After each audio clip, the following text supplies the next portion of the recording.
Hey guys, welcome to my vlog, Faith and Politics. Today we'll be discussing a fascinating and important topic, separation between church and state. This concept is crucial for understanding the balance between religious liberty and government authority.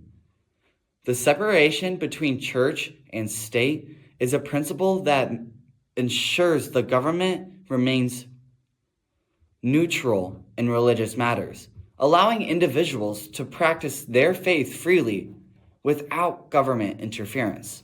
This principle is foundational in maintaining religious liberty and a fair, unbiased government. By exploring this topic, we can better understand how it protects our rights and how this concept is a biblical doctrine. The idea of separating church and state dates back to early American thought. One of the key figures of this movement was Roger Williams, the religious founder of the Rhode Island colony. Williams argued that the government should never interfere in religious matters. He said that there was a hedge or wall that separated the garden of the church from the wilderness of the government. This idea was revolutionary and laid the groundwork for religious liberty in America. Another significant figure was Thomas Jefferson, who wrote a letter to the Danbury Baptist Association in 1802, in which he used the phrase, "a wall of separation between church and state." Jefferson's views were influenced by the Enlightenment and the belief that religion and government should work independently to ensure freedom and fairness for all its citizens. He believed that this separation was essential to prevent the government from imposing its beliefs on its people and to protect the church from political influence.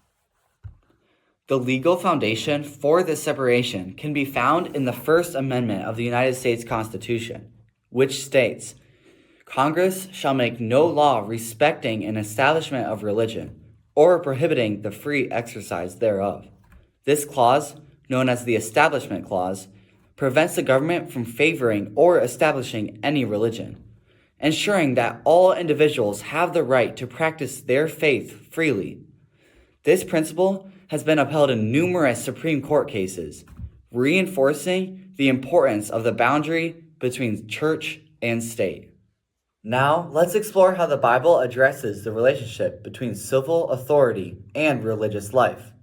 While the Bible does not explicitly say the phrase separation of church and state, it does provide several passages that can help us better understand the relationship between the believer and government. The first of these passages is Hebrews 13:1, which states, "Let every soul be subject unto the higher powers, for there is no power but of God. The powers that be are ordained of God." This verse reminds us that government authority is part of God's design for order in society. It encourages Christians to respect and obey laws, recognizing that civil authority plays a role in maintaining peace and justice. 1 Peter 2:13-14. "Submit yourselves to every ordinance of man for the Lord's sake, whether it be to the king as supreme, or unto governors, as unto them that are sent by him for the punishment of evildoers." Here, Peter emphasizes submission to human institutions, not as blind obedience, but as a way to honor God through good citizenship. The next passage, Matthew 22:21, says, "Render therefore unto Caesar the things which are Caesar's, and unto God the things that are God's." This is perhaps the clearest biblical endorsement of the idea that religious and governmental spheres have distinct roles. Jesus acknowledges the legitimacy of secular government. The next passage, Matthew 22:21, says, "Render therefore unto Caesar the things which are Caesar's, and unto God the things that are God's." This is perhaps the clearest biblical endorsement of the idea that religious and governmental spheres have distinct roles. Jesus acknowledges the legitimacy of secular authority while affirming the supremacy of spiritual obligations. Titus 3:1 says, "Put them in mind to be subject to principalities and powers." to obey magistrates, to be ready to every good work. This verse encourages believers to be active, law-abiding members of society, contributing positively while staying true to their faith. Scriptures collectively suggest that while Christians are called to be faithful to God, they are also expected to respect and engage with civil authorities. This dual responsibility supports the idea that church and state can coexist peacefully, each within their own domain. Today, the principle of church-state separation continues to shape aspects of public life. Let's take a look at a few modern examples and the debates they spark. The first, prayer in public schools, one of the most debated issues. While students can pray individually, organized or school-led prayer is generally prohibited in public schools to avoid government endorsement of religion. This idea is meant to ensure that students of all faiths feel equally respected. Second, religious symbols in government spaces. Whether it's a nativity scene at City Hall or the Ten Commandments in a court, courts typically evaluate whether such symbols endorse a specific religion or serve a secular purpose, like historical context. Faith-based organizations and public funding. Many religious groups provide essential services like food banks, shelters, and education. The challenge lies in ensuring that public funds support these services without promoting religious doctrine. And last, legislation influenced by religious beliefs. Laws on issues like marriage, reproductive rights, and education often reflect deeply held religious values.